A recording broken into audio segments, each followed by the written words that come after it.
Assalamualaikum sahabat semuanya. Selamat datang di channel saya. Semoga teman-teman semua sehat selalu dan terhibur dengan cerita ini. Namaku Bima. Umurku 23 tahun.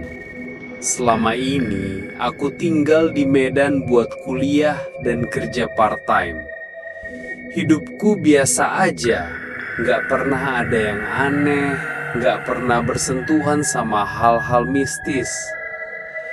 Sampai 3 minggu yang lalu, saat aku dapat kabar dari mama. Katanya, Opung, ayah dari papa, lagi sakit parah.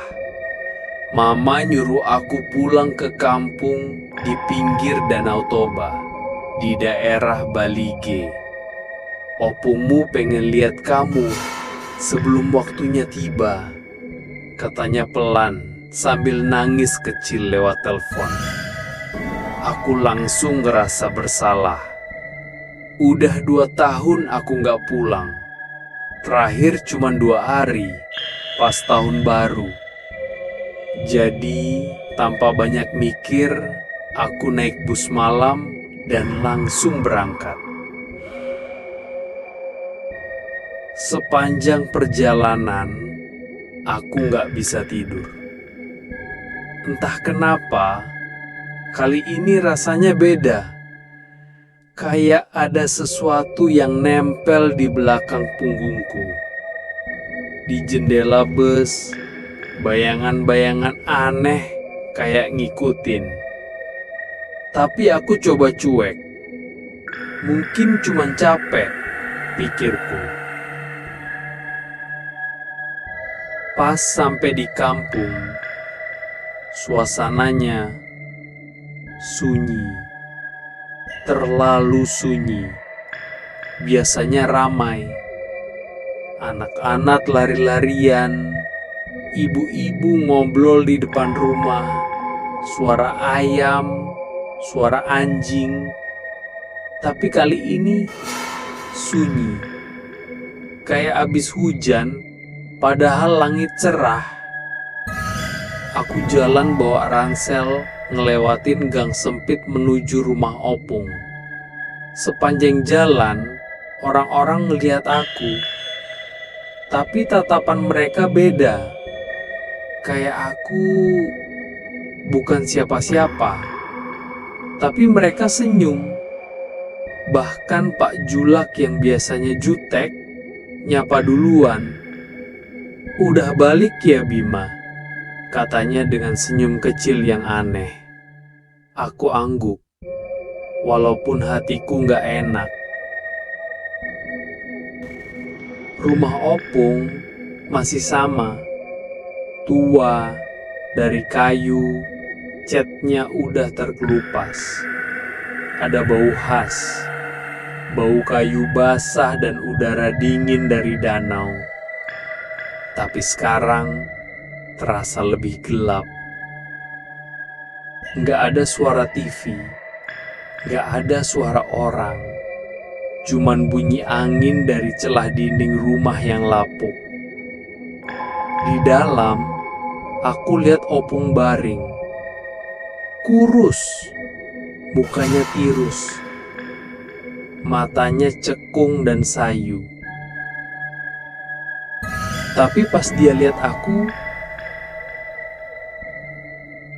dia langsung senyum dan bangkit pelan-pelan. "Bima, akhirnya kau pulang juga. Sudah waktunya, Nak." Aku diem, bingung. Waktunya apa? Aku salim. Cuman itu yang bisa kulakuin. Aku pikir mungkin Opung udah mulai pikun atau lagi halusinasi. Hari itu aku cuman duduk di rumah. Gak ada yang ngajak ngobrol banyak. Om dan tante dateng, tapi mereka cuman senyum, diem, ngeliatin aku kayak aku ini tamu kehormatan yang mereka takuti. Besok paginya, aku dibangunin. Katanya ada kumpul keluarga. Kupikir buat opung.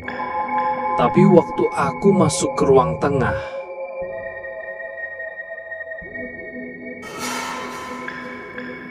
semua keluarga besar udah ngumpul.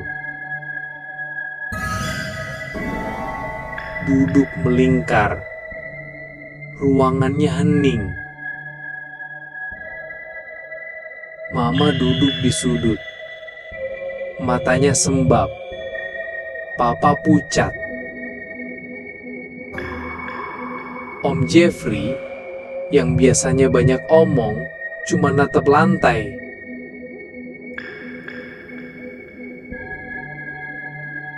Aku ngerasa dikhianati.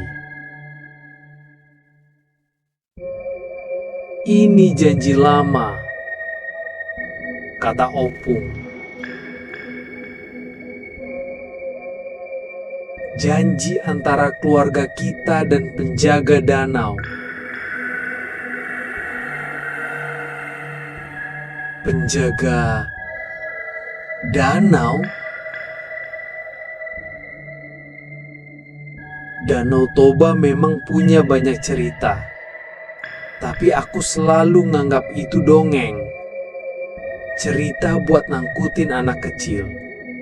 Tapi sekarang, cerita itu hidup, ada di depan mataku. Jangan takut, kata Opung. Ini demi kebaikan kita semua. Kalau tidak, air danau akan naik, menenggelamkan kita. Aku gak bisa berkata apa-apa. Kepalaku berat, mataku panas, hatiku kosong. Malam itu, aku gak tidur. Baring di kasur tua, mata ngeliat langit-langit. Tapi yang paling jelas adalah suara itu. Dari luar rumah. Suara ombak. Lalu bisikan. Lembut. Bima. Suara perempuan. Pelan. Dekat. Dan menyeramkan. Lalu besoknya Opung berkata, "Kau akan segera menikah." Aku kaget. Menikah? Sama siapa, Opung? Aku belum punya calon. Awalnya aku kira ini cuma lelucon, tapi senyum Opung bukan senyum biasa. Senyum itu dingin dan penuh rahasia.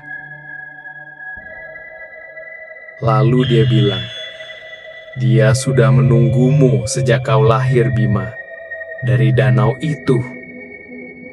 Aku berhenti tertawa. Kulihat sekeliling. Semuanya diam. Tapi bukan karena kaget. Mereka setuju. Bahkan ayah. Ini tradisi, Bima. Dan ini jalan satu-satunya untuk nyelamatin kampung kita. Katanya pelan. Aku melirik Mama, harapanku terakhir. Tapi dia hanya menunduk. Matanya basah, tapi bibirnya tak berkata apa-apa. Dia juga menyerah. Malam itu, aku dibawa ke tepi Danau Toba.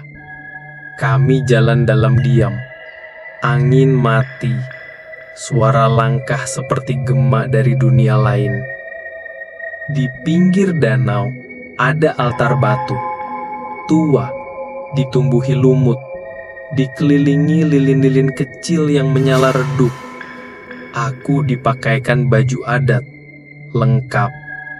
Tapi ada satu yang aneh, kalung dari gigi ikan. Dan ukiran di altar itu bukan ukiran Batak, tapi simbol aneh, mata, spiral, dan garis-garis yang bikin merinding. Doa-doa mulai dibacakan. Bahasanya kasar, serak, terdengar sangat tua. Udara jadi dingin, kabut turun perlahan, dan danau yang tadinya tenang mulai berombak. Padahal nggak ada angin sama sekali. Dari tengah danau muncul sosok. Aku kira bayangan, tapi makin lama makin jelas. Perempuan. Dia tidak mengambang, tapi berjalan di atas air, seolah permukaan danau adalah tanah untuknya. Rambutnya panjang, hitam, basah, menutupi sebagian wajah. Pakaian putih lusuh, kulitnya pucat, matanya hanya hitam, tanpa putih, dan senyumnya, senyum yang terlalu lebar. Aku mau lari, tapi tubuhku kaku, kayak dibekukan.